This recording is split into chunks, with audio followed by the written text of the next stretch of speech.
The Democratic Republic of the Congo is a country that's been ravaged by civil war, political corruption, and economic hardship.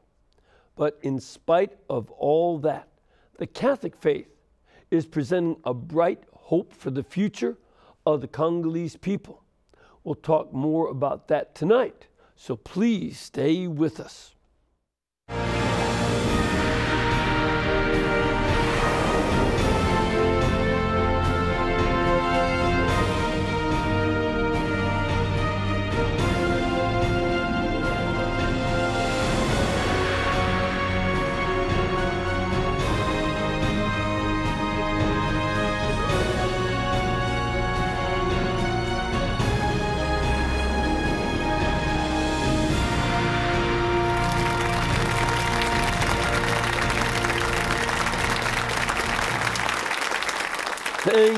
Thank you very much, and welcome. I'm Father Mitch Pacwa, and welcome to Ewtn Live, which is our chance to bring you guests from all over the world. And tonight, our guest comes from a long way, another part of the world. Comes all the way from Africa, specifically the Democratic Republic of the Congo, where he is the president of that country's Conference of Catholic Bishops, as well as the chief shepherd of his own diocese of Ewtn. And he's here to share with us the heart of his own people. So please welcome Bishop Nicolas Djomo. Thank you. Bishop Djomo, thank you. Welcome. Thank you. Good to have you with us. Thank you. Good to have you with us.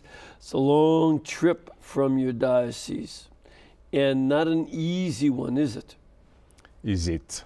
Yeah. Now, one of the things that a lot of folks in America and other countries don't know is how your country has changed so much just in our lifetime, just in the past decades. Give us just a little bit of background of the transition from being a colony of Belgium to independence and forward. Yeah. First of all, we have two Congos. Congo-Brazzaville, which is the former French colony, and then our Congo, the bigger, who has been the Belgian colony. And in fact, you're from the Belgian Congo, correct?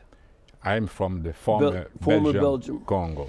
And it's important for people to understand that the Democratic Republic of the Congo is larger than Western Europe. It's large, very large. It's 4 times the size of France. Yeah. It's very, very large. And the two Congos are separated by the river Congo, just.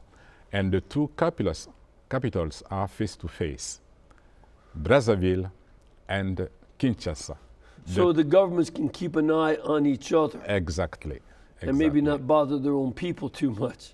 They are friends. Oh, they're friends. They are friends, yeah. So the Congo has 60 to 70 million as population. All right, so 70 million? 70 million. 70 million. Yeah. The capital is Kinshasa. Yeah. And we have 47 dioceses in the Congo. Because about half the population is Catholic? Exactly. Yeah. Exactly. Yeah. It's a country which is mostly Catholic, and the biggest Catholic country in Central Africa. Okay. Yeah. Now, the transition from being a colony to independence was not so easy, as I recall. It wasn't. Yeah. It wasn't. The influence was mostly negative. And then we had the independence in 1960. Unfortunately, since the independence until now, the country is living in an unstable situation politically. One of the early leaders was President Mobutu. And he did not have a very positive relationship with the church. Now, after the independence, we had Patrice Lumumba, one of the protagonists of independence, who has been killed just some months after independence. And then in 1965, Mobutu came, a coup, and it was a long dictatorship from 1965 to 1997, 32 years. So he had many problems with the church, because the church is there to take care of the population, asking the leaders to make so that they can make good governance for the population. But with the dictatorship, it was the corruption, assassinations, looting of natural resources for some people. So the church was against that. As I recall, the church, including the cardinal and other bishops and priests, tried to call the government to stop its corruption. Exactly. And they didn't really like criticism too well, did they? Absolutely. He attacked the cardinal, and the cardinal did go to Rome for a while. Right. He took our schools. He counseled Mobutu, that is. Mobutu. Yeah, Mobutu. Religious lessons in the class. It was very, very tough. Yeah. But and I understand they even would have sort of a youth groups as secret police. Exactly. Checking on the sermons of the priests. Exactly, exactly. Yeah, that's true. That's true. It was very, very difficult. But in some, the church won. Yeah. The church won. You know, you would think that corrupt governments and dictators would learn from history. Don't mess with the Catholic Church. Because look at the Romans. Communists. Exactly. Nazis. Yes. The French Revolution, they go away. Yeah. We just keep moving along. Unfortunately, the Congo is dealing with corruption until now.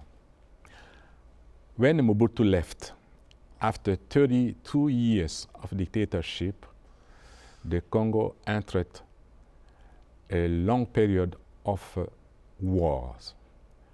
Were these civil wars or foreign wars? It was a kind of aggression from outside. It was a war of aggression, and it was around the economic situation. The war was especially in the eastern part of the Congo, Kivu region, where we have many natural resources, including the coltan, which is used for our cell phones and for computers. And so the aggression came from Uganda and Rwanda with the complicity of some Congolese people to loot these mineral resources. And the best way to loot is to continue to make war with armed groups, and it continues still now. So there still is fighting going on today? It's a less and less, but it's still continuing somewhere. And you know, I'm not sure of the Congo, but certainly we've seen this same scenario in other African countries, where there's, for instance, diamonds. Exactly. And agitation and war allows other people to loot the natural resource of the diamond, that they use the chaos. Yeah. Fortunately, with connection with the multinational companies, most of them are based in Toronto.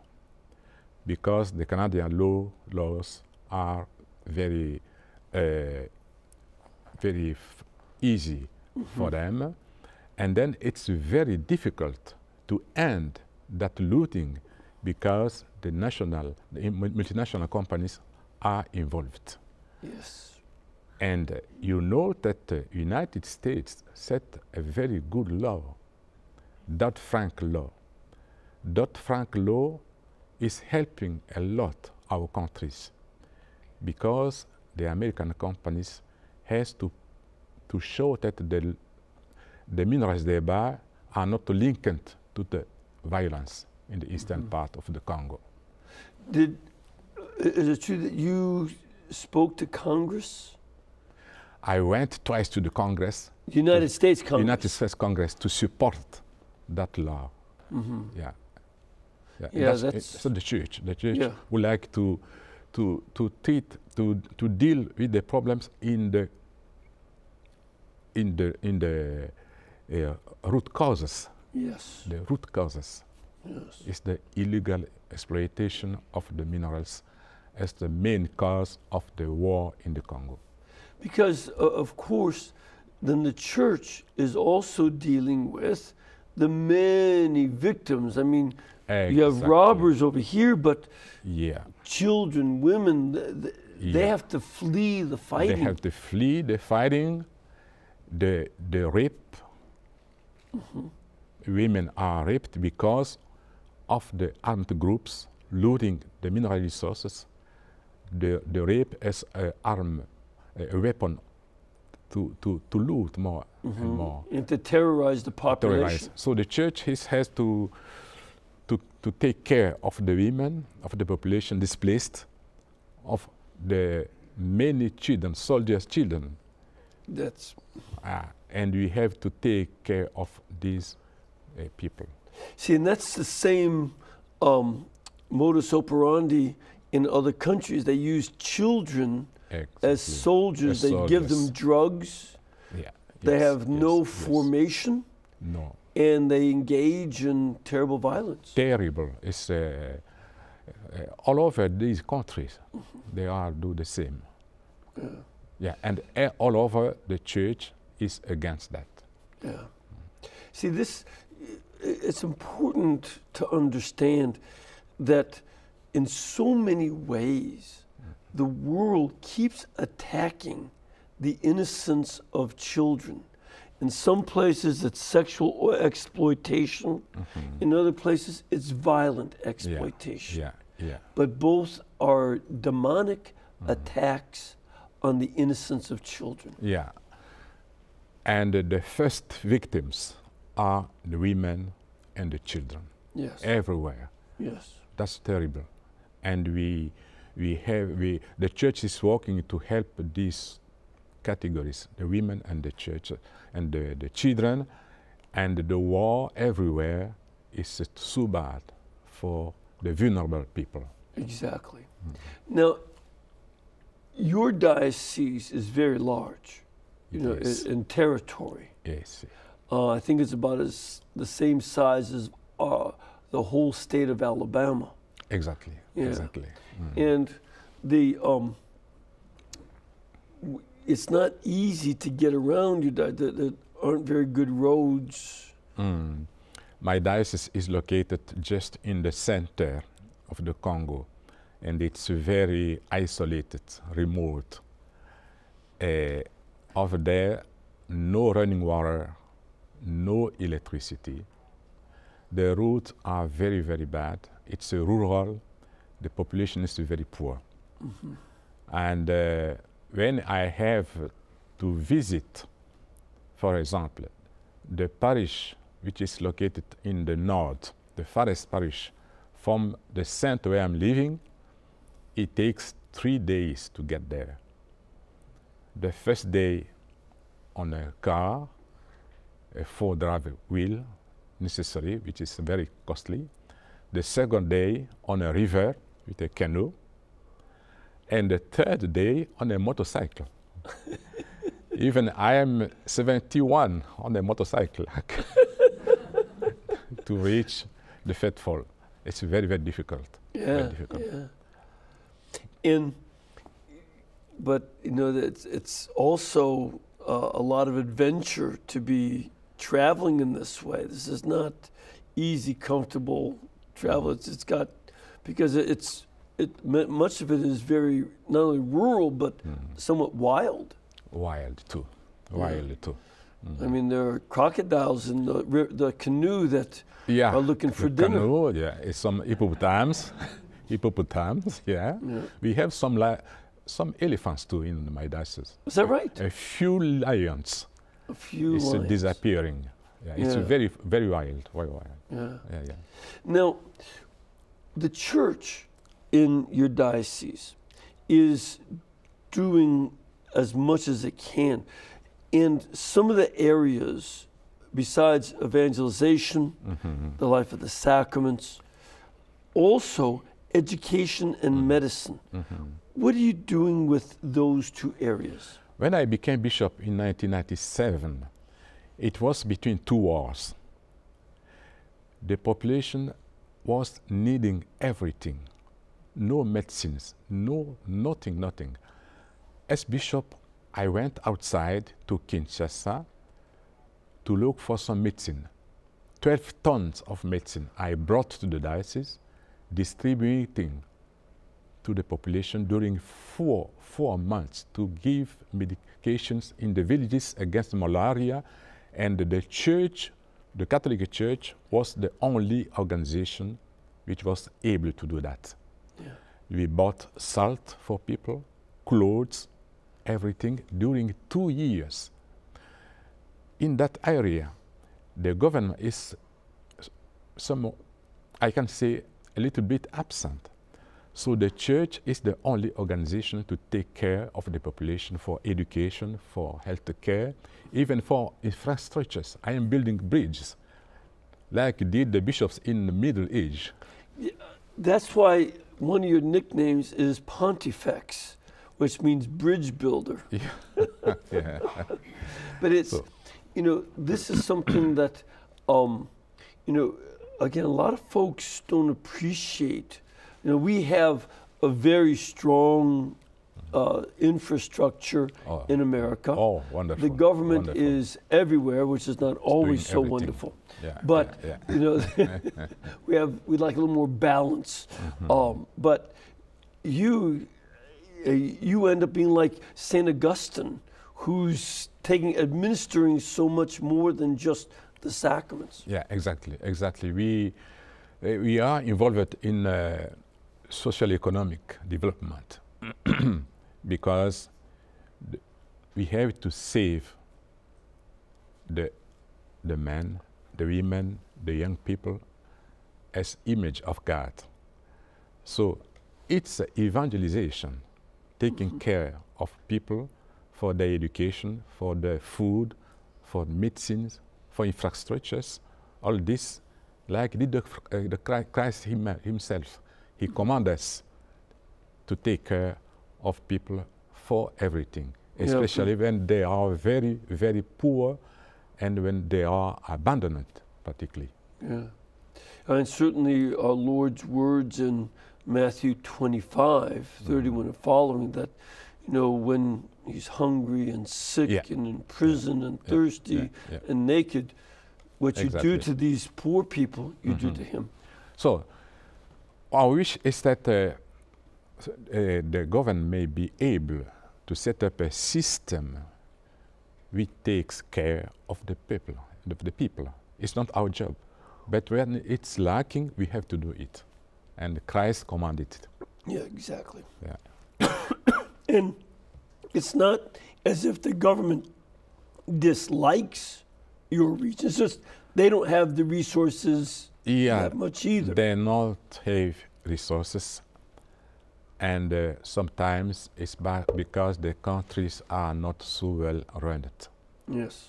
Yeah. So are you still dealing with much corruption?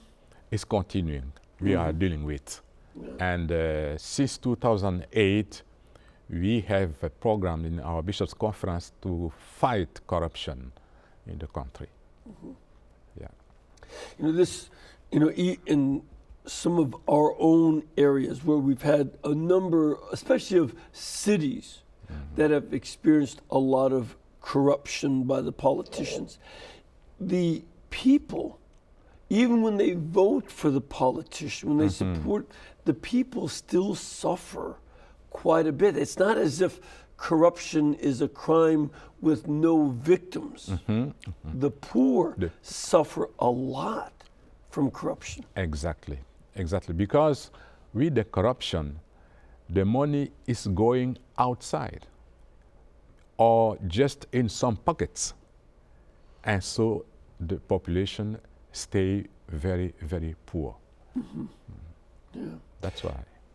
In terms of education, what's going on in your diocese? Okay, the church in the Congo is running 40% of schools, 45% of hospitals at the healthcare system. The government is supposed to pay the people. So we have the major part of education from the maternal level to the university. And we are doing everything for the young people. Very kind of education. So the education by the church goes from the small children, and you also have a university? Yeah, I set up a small university in my diocese because as the families in that area are very poor, they are not able to send their children to Kinshasa in the big cities for university. It's too expensive. Partly it's too expensive to live in the big city. Absolutely. So I am, since 10 years now, 9 years, we have our own small university for young people from poor families. Yeah. And then also, in addition to providing university, and by the way, to me this is very striking. I've been doing research on the Middle Ages in Europe. It was the same situation. The church established all the schools. Exactly. The barbarian kings were too ignorant to be able to. It was the monks and the bishops that did this, and the church is still doing that. It's the same. The same was true with medical care. Is that also part of what you do? It is. We are running 7 hospitals and many healthcare centers. And we have local congregations, Sister Franciscan of Chumbe. We are dealing with healthcare centers. Yeah, we are taking care of the health. Without that people could die a lot without the church. What would be the major health concern in your diocese, the most typical thing or the thing that would cause the most death? Yeah, the major concern is the poverty.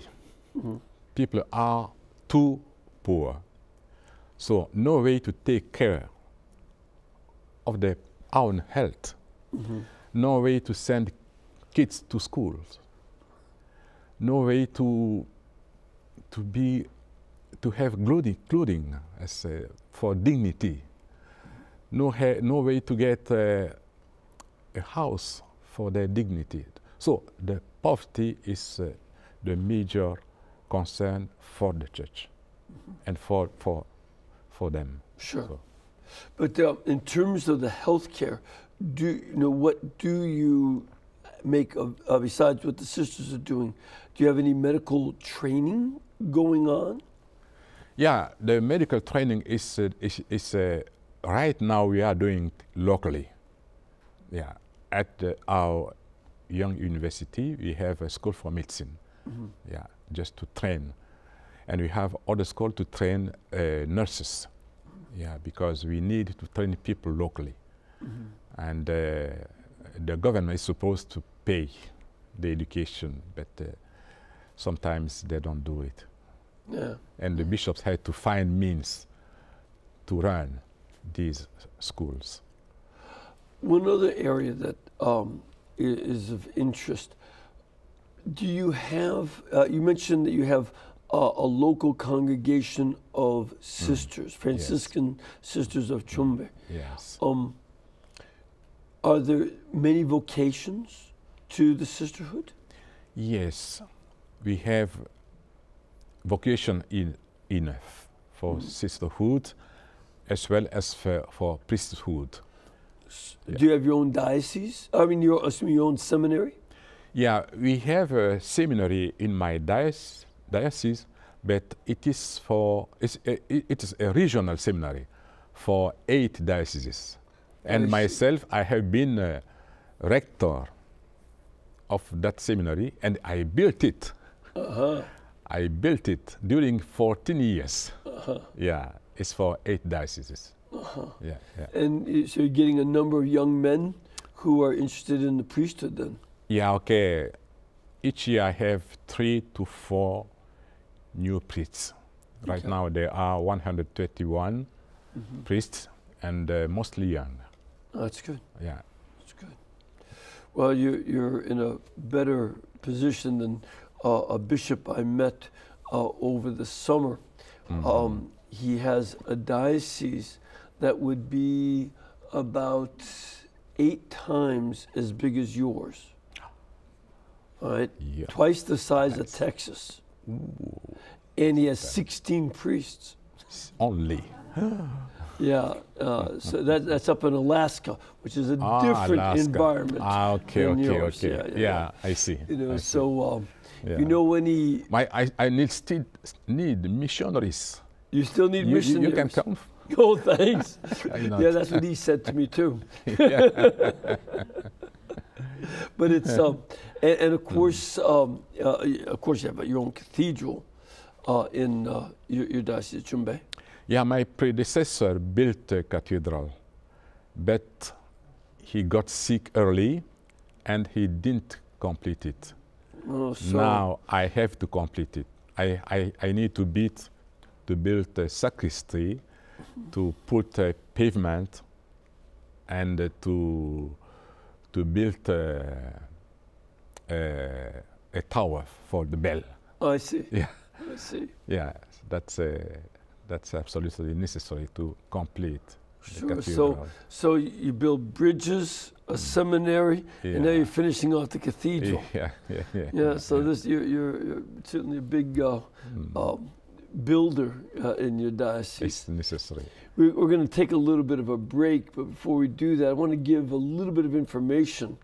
If you have any idea that you'd like to help the bishop and the people of the Diocese of Chumbe, you can contribute to the Chumbe Relief Fund. And checks are payable to the Diocese of Chumbe. You can send them to Chumbe Relief Fund. Now, Chumbe is spelled T-S-H-U-M-B-E. Chumbe Relief Fund. Though if for some reason you misspell it, they'll still cash the check. And that goes to the Diocese of Sioux Falls, which is, and the address is 523 North Duluth Avenue, Sioux Falls, South Dakota.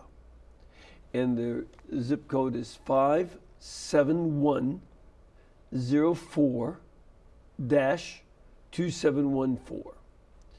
Also, there's an email.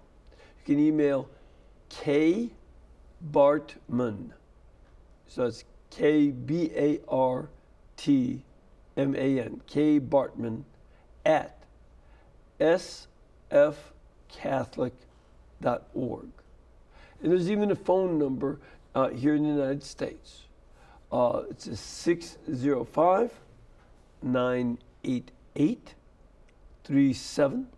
605-988-3777. And it would not only be donations to help with the education, medicine, building the cathedral, etc., but also, I'm sure, as if the bishop is asking an old guy like me to come be a missionary, he might be interested in having you come over there too, especially if you're doctors, nurses, etc. Exactly. As well as priests. We'll give that information at the end of the show, but we'll take a break right now. We'll be back in just a couple of minutes and start to get some questions and comments for the bishop. So please stay with us.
Welcome back. Welcome back.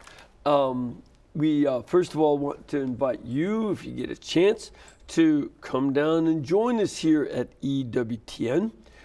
If you can do so, we ask that you contact our pilgrimage department, and you can call them at 205-271-2966, or go to the website ewtn.com. And our pilgrimage department will make sure that there's plenty of room for you here in our studio audience, as well as places to stay, schedules of masses, of course, information on how to get up to Huntsville and visit with the sisters at the shrine. So we'd love to have you here, and especially as some of you be traveling back and forth from the north down to the south for Christmas and the holidays, and then just getting away from winter. Stop by. We're right at the intersection of I-65 and I-20. So come on down, and we'd love to see you over here. Excellency, are you ready for some questions? I'm ready. All right, Thank let's you. start off with a question from our studio audience. Ma'am, where are you from? Cincinnati, Ohio. Cincinnati. Good to have you here. Thank you. And what is your question? I was wondering, Bishop, if the Legion of Mary is active in your area. So do you have the Legion of Mary there? Yes, we do. In all of our dioceses, we still have Legion of Mary. Good. Even in mine. And it's a very strong movement. Yes. It's doing a very good apostolate. We are very glad to have them. Yeah, and I think, you know, it's good for folks to understand that the Legion of Mary is something that allows some people who can't get out to be people that pray for everybody else. Yes. And then older members who are very active in apostolates. Yes. And we are working to make so that the young people can enter the Legion of Mary. And it's working. Well, that's it's good. Working. It's working in my diocese especially. Yes. So that devotion, and this sometimes, you know, we don't always know, but devotion to the Blessed Virgin Mary is strong in Africa, is it not? Is it? My diocese is a Chumbe Holy Mary. And the Congo has Virgin Mary as a protector. I see. Yeah, in Africa, Virgin Mary is the devotion is very, very strong. Yeah, that has been my impression. Sometimes people think, well, this is for old folks in Europe and America, but that's just not true. It's not true. It's not true. Yeah, the love of the Blessed Mother is strong around the world. Absolutely. Yeah. Absolutely. Let's have another question from our studio. Sir, where are you from? Cincinnati, Ohio. That's part of a group here. And what is your question? Well, first of all, I'd like to appreciate you, African bishops, standing firm for the Catholic faith with the upcoming family synod, especially with Catholic morality. I was wondering how you explain the African bishops are so strong in your faith and so united to fight whatever's out there. No, and here's certainly part of the background of that kind of question. We see that sometimes the church in various areas of the West are strongly tempted to accommodate to secular society's willingness to change the meaning of marriage. Some denominations certainly have changed their teaching on abortion. Some not only allow it but even encourage it. Many encourage contraception. Some even encourage marriage between the same sex. That's not so strong in Africa, is it? We are very united and strong because we are on footsteps of Christ, and then the faith is still very strong in the population.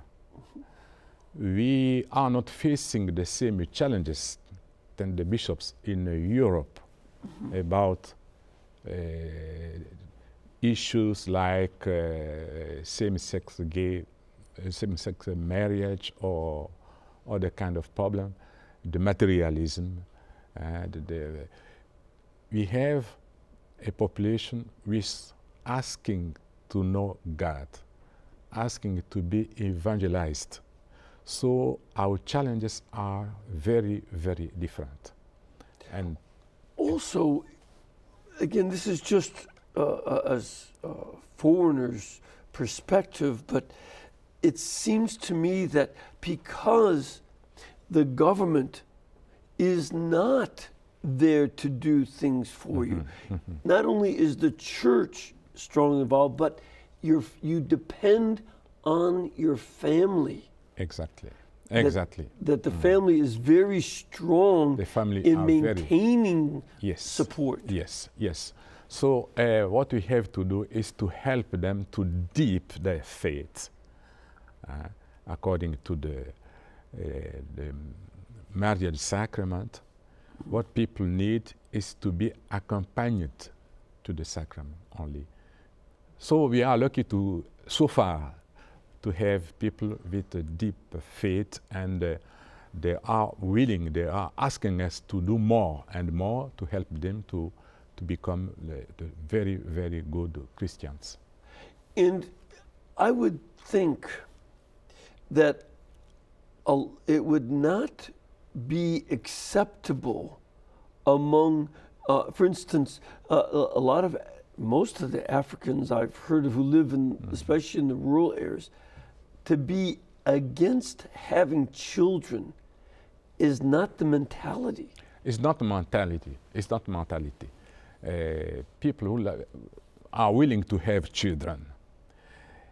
Even the church is asking them to have children under responsibility. Not too much to not be able to take care of them, but the families like to have the children, and that's a good thing. It's different from Europe. Yes, in Europe, the birth rate is very, very low. Very low. Half of what they need just to sustain their population. To sustain the population, yes. And in Africa, children are desired. Blessing. It's a desired, and it's a blessing. Not a burden. Not a burden. That's important to try to recapture that, because here in America too, a lot of people still see children as a burden because in our society, it's very, very costly in hundreds of thousands of dollars to educate. It's very costly. And so it's seen as an economic burden, whereas in Africa, children seem to be part of the family's survival and working together from an early age. Yes, but there are 50 years ago, it was different, even in Europe and here. Yes. The families were very large. Yes. Very large. Yes. This had changed, the mentality changed. Yes. Yeah. Now let's hopefully, you know, we need African missionaries here. It's good. It's good because Europe sent its missionaries to evangelize Africa. Yes. We can help too now. We need it. Yeah. We need it. It's the universal church. Exactly. Exactly. Yes. They agree. Thank you. Ma'am, where are you from? My name is Mary Turley, and I'm from Godley, Texas. Aren't you so? See, they know I love Texas. I used to live in Texas, so they know I love it. So, where is that in Texas? It's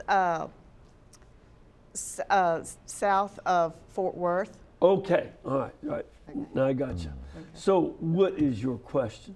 I was wondering, as many people as you have, how many masses does it take to get through your Sunday? So, how many masses on Sunday? Yes, it's depending on the location of the diocese. When it's a city like Kinshasa or Chumbe, rural diocese, in my diocese we have 2 to 3, sometimes 4 masses a Sunday. But in Kinshasa is huge. It's 10 million. 10 million? 10 million. And many parishes. And the faith is very strong. So sometimes you have 5, 8 masses for some parishes. It's depending on the location of the diocese. Yeah. Also, I've heard from many priests in Africa, whether they're missionaries or they're Africans, the same thing, that people don't come and looking at their watches, Yes. have the mass over in 55 minutes Yeah. because there's a football game after Yeah. this. You don't do real short masses, do you? Yeah. People say this. The watch is for the European people. The time is for us. That's pretty good. Now, So on Sunday, the Mass lasts at least 2 hours. Often well, now you're 3. scaring them. They may not want your missionaries. Especially right now, with the presence, the spreading of evangelical churches and the sects, the worships are lasting hours and hours. And the Catholics would like to compare. Why not? Why is so short our worship? 2 hours is too short. Yeah, that's too short. Wow. So when you come to visit me, be patient. The Mass on Sunday lasts at least 2 hours. Now, see, people who've heard me preach will think that I'll fit right in. Now, well, another thing, though, about the worship is it tends to be fairly, well, there's a Congolese way of celebrating that the Vatican approved a certain sub-rite. It's the Roman rite, but you have your own Yes. approach to liturgy that was approved by the Vatican for Congo. What is that about? Yeah, that liturgy gives us the possibility to make some adaptation, cultural adaptation to the local culture, so that the Holy See accepted to introduce some dancing during the Mass, as did King David. Yeah, yeah. He danced before the Lord. As a matter of fact, I think I was mentioning to you that the Hebrew word for festival, you know, when they have the 3 main feasts like Passover, Feast of Weeks, and the Feast of Booths, the word that they use for festival, Chag, means to dance. It comes from the root haga, meaning to dance. We have a little clip. Let's take a look at some of the liturgy that is celebrated in Congo.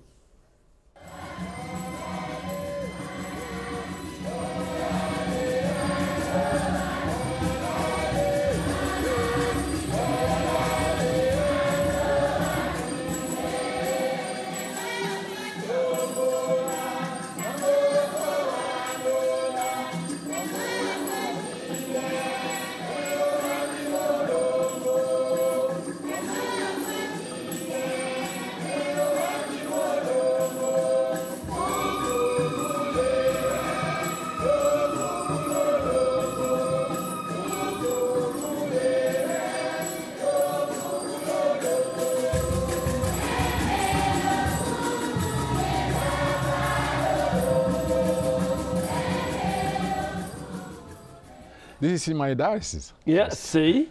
And, you know, as a matter of fact, when they use that word hag, you know, and the verb haga, to dance, it's exactly that kind. It's not, you know, the waltz, it's not the rumba, and it's not the cha-cha-cha. No, it was that kind of movement. Movements. It's not. It's just that kind of movement. That's exactly what the Hebrew word means. To do that kind of that kind of stepping movement. That's why the Holy See approved. It's ecclesial. It's historic. But it also relates to African culture. Exactly. That's the main reason. Is to make closer the liturgy to the people, thanks to the cultural elements introduced in the liturgy. I remember it was something very distinctive when apartheid ended in South Africa, and the Archbishop was, you know, talking to one of the American reporters about it. He said, "I can't talk anymore. We've got to dance," because they were free. Even Mandela danced after. Of course. Of course. Yes. So it's in a cultural. Exactly, and it's a good thing. I'm Polish American. We do our own dancing too, but we don't do polkas at the mass, but we like to dance too. We have another question from our studio audience. Sir, where are you from? Cincinnati, Ohio. And your question? Can you tell me how many priests you have in Congo? In the Congo, we have 4,000 at least in the Congo for the. And again, so people understand, the Congo is as large as Western Europe. And we have 47 dioceses, so we have I think 2,500 priests. But in my diocese, we have 121 priests, mostly young, but I need more missionaries. There's a little unpaid advertising here for any priest that wants to go over there. Just like the Bishop of Alaska had asked me, anybody wants to join my 16? We need priests. more. And pray for vocations, my diocese. And in the Congo, we still need. You know, we mentioned before that your vocations are sort of steady. We had a great dip. It went way down. But this past year, it was a 25% increase of ordinations from the year before. So that, you know, this is something about, you know, I think there's changes in the seminaries for the better, and they're more clear in their discipline and in their teaching of basic Catholicism, and not so many experiments, but they're just giving the basic faith. And young men are responding to that, just as young women respond to religious life that is faithful to Catholic teaching. Yeah, it's amazing because in Europe, it's the opposite. Yes. It's disappearing, the vocations. It is. And in America, I'm very, very glad to see that the vocations are growing. It's growing. That's I don't know why this difference between Europe. Certainly one of the factors is that most priests come from families of between 4 and 7 children. Ah, okay. If you have only one child, as in Europe, yeah, yes, who's going to take care of mom and dad when they get older? Yeah, yes, yes, yes, yes.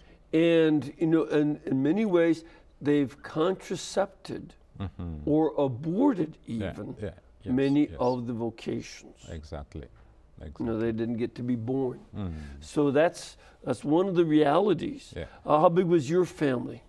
Oh, 7. See? And I'm the eldest. So am I. I'm the eldest of 4. So, Okay. so it's, you know, this is something that, you know, a larger family, yes, you know, is the place where vocations are nourished.